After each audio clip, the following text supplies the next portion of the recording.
Hello everybody, Goawei here, bringing you yet another episode of Ace Academy. As usual, if you're new to the series or new to this channel, I highly recommend that you hit that link in the description down below to go to the playlist and start from episode 1 and work your way up. Now, if you don't want to do that, fine, you can watch it here, but it will spoil a lot of things for you. So, without further ado, now that the spoiler tags are out of the way and whatnot, we can continue with the story. Last time we left off, we just got home in time to watch what is apparently called the Oscars, and if you guys couldn't figure that out, it's like a play on words slash a reference to the Oscars. Now, we are about to find out if Leonardo DiCaprio, aka in our time frame, in our world, would be known as Leonardo DiCaprio, wins this Oscar. Nikki laughs. You say that every time he's been nominated and each time you've been wrong. I don't know. This time I feel really strong about it. We are gonna win. Well, not we, but he is gonna win. I've got a good feeling about this one. You say that every year too. Man, she really remembers like every little detail, doesn't she?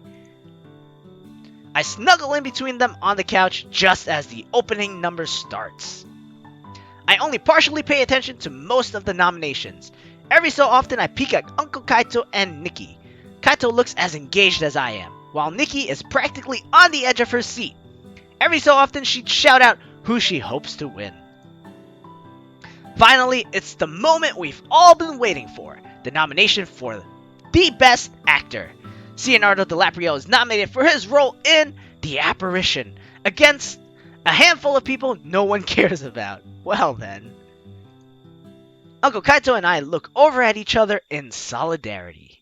Nikki leans so far forward in her seat, I'm afraid she's going to fall off. And the Oscar goes to... Man, that's a good that's a great announcer voice. I was gonna say that's a good but that's a good announcer voice.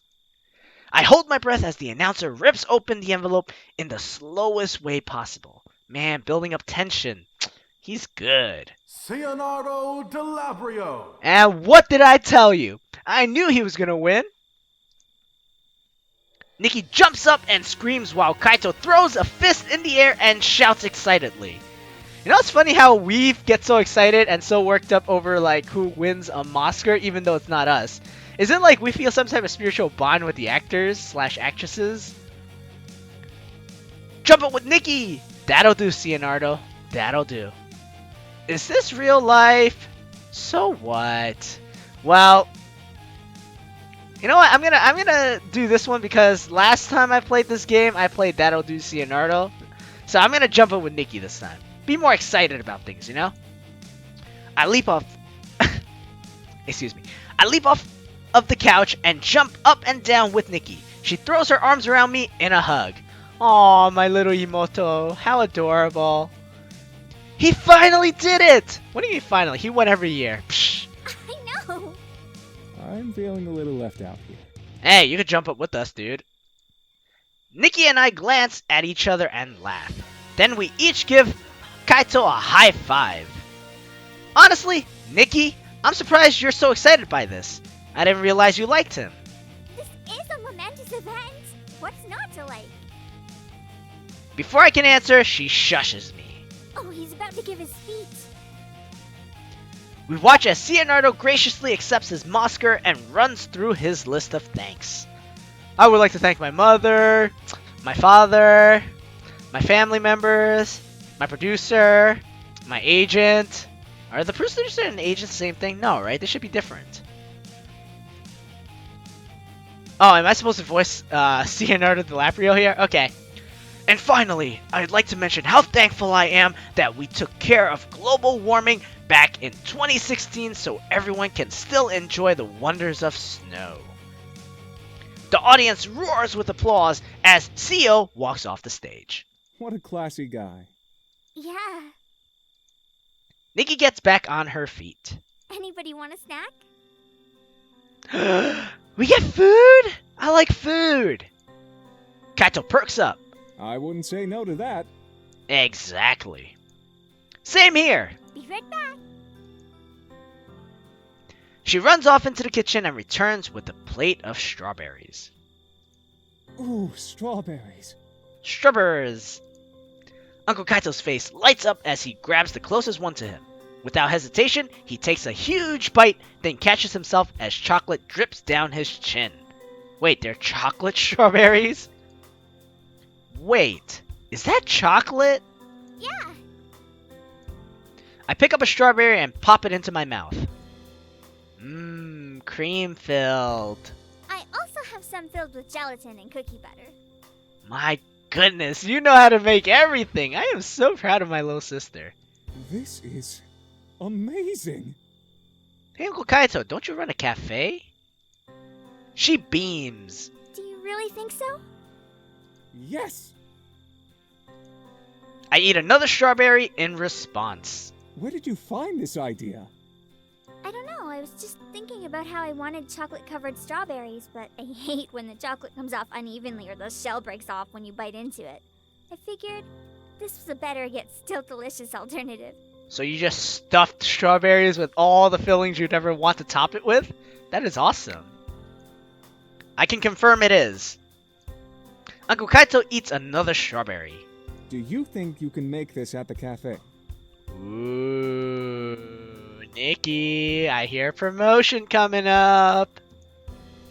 Nikki's eyes glitter. Seriously? You think it's that good? Definitely. It's a simple twist on a familiar treat. I have no doubts it'll be well received. I'd be honored. Great! What do you want to call them? Cupberries, Strawberry Dream, Fruit Suckles. I think I like Strawberry Dream the most. Although Cupberries is kind of like, it rolls off the tongue. But I don't know why you would call it a cupberry. Strawberry Dreams. What about Strawberry Dream? That's not terrible. Uncle Kaito looks thoughtful. It's vague enough that it can encompass all the different filling options. We'll think about it. I got the feeling they didn't really like my naming. Right. Well, since nobody here seems to appreciate my genius, I'm going to bed. Screw you guys, I'm going to bed. It is getting late. Uncle Kaito stifles a yawn. Yeah, I think I'm going to turn in too. He starts to get up, then pops the last strawberry into his mouth. I thought you were going to bed. I couldn't leave the poor thing to live on that plate all alone. Better that he's with his friends. In your stomach? Poor guys, they're all getting churned up in that stomach of yours. Yup, definitely time for me to go to bed. Nikki giggles. By the way, where's Aunt Yuki? I thought she came back already. After I help her clean up the kitchen a bit, I head upstairs and dream of desserts.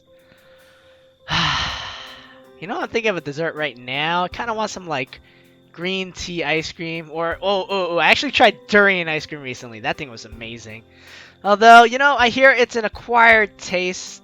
And a lot of people don't like it. So, yeah. Sorry, friends who had to smell me eating that thing, but it was so good.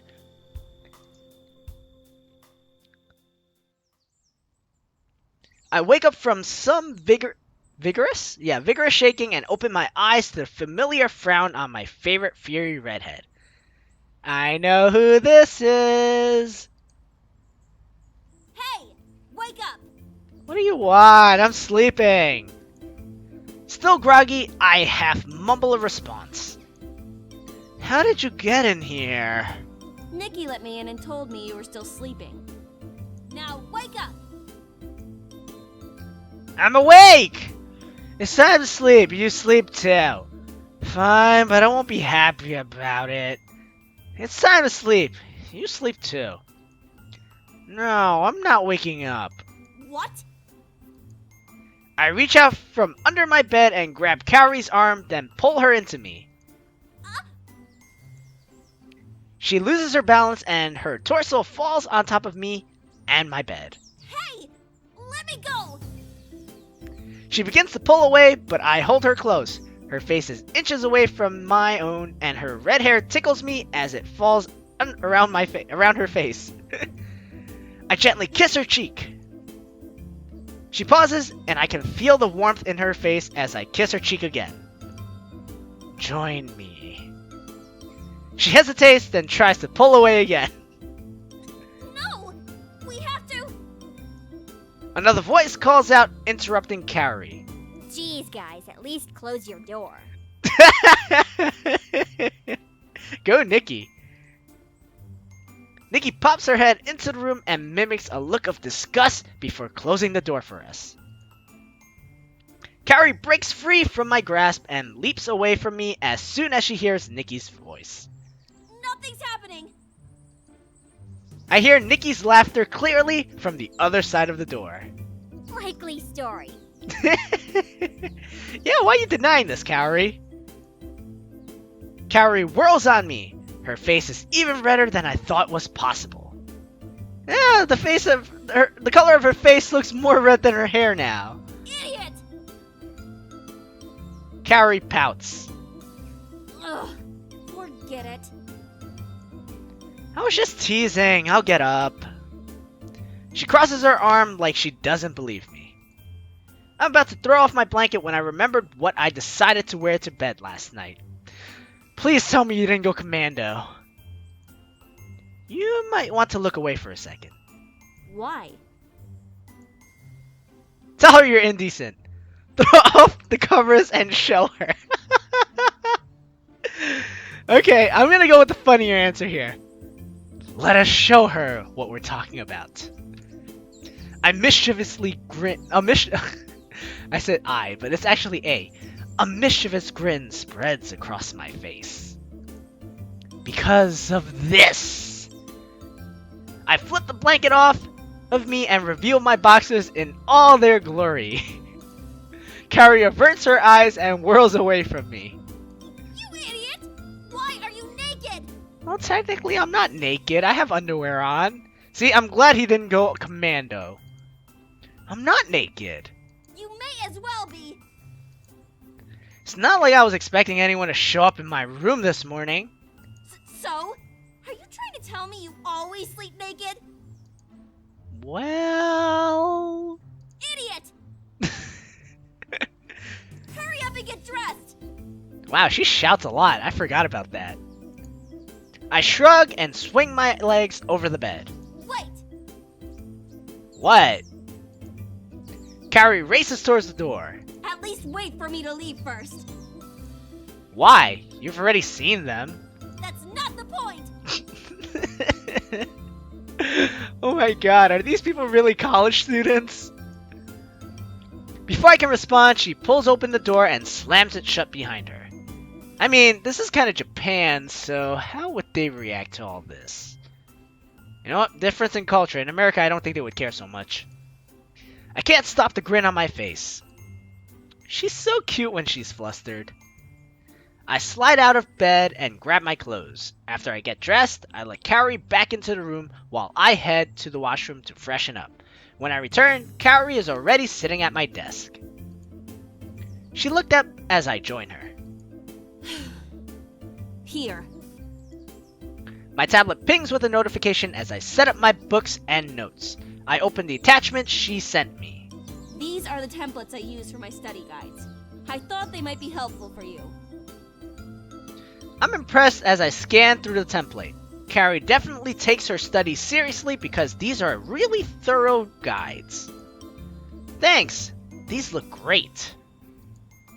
She nods but seems pleased. Okay, let's get to work. Wait, was today a study day that I wasn't aware of? We studied together for a few hours before Carrie has to leave. I got through most of my classes with her here to help quiz me and feel pretty confident about our session together. You know, the thing is, depending on the path you pick, like which character you go down the route of, this scene is actually different. The first time I played through it, I went the Yuna Misaki route, and you actually end up studying with Yuna. So, anyways, we're heading close to that 15-minute mark, so I am going to end the episode here. Thank you everyone for joining me. If you like the content I provided, please hit that like button as it does help me out a lot. And if you want, as I highly recommend that you do this if you want to keep up with my latest content, as I do upload every single day, hit that subscribe button and, watch my newest videos when they come out. Last but not least, This is Goawei, going away. Goodbye, everybody.